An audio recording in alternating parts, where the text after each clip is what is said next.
honnêtement, il y a eu 1000 études qui ont été faites pour montrer que les embargos, ce sont des mesures que l'on prend facilement, qu'on démonte très difficilement, qui n'ont aucune incidence sur les pays de poids, les pays d'importance, quand ils ont une stratégie, ce cas typique là, de la Russie, et ça ne servira pas à faire lâcher prise à Vladimir Poutine.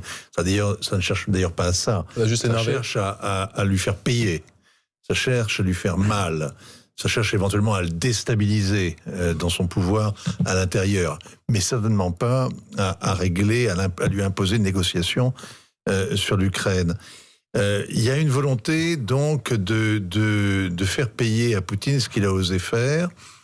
On a entendu, et on s'en est scandalisé, il y a 8 jours, le ministre Le Maire a expliqué qu'il faisait la guerre, on allait faire la guerre à la Russie.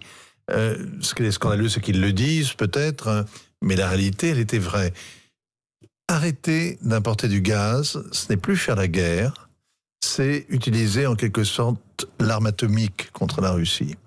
On change vraiment, là c'est un échelon, on grimpe de 3 marches, on n'est pas dans les escalades, on est vraiment dans l'escalator et il va de plus en plus vite.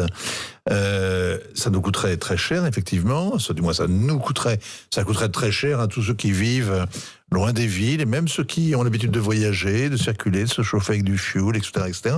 Ça coûtera cher à tout le monde, particulièrement à certains de la France périphérique. Et puis, ça nous entraîne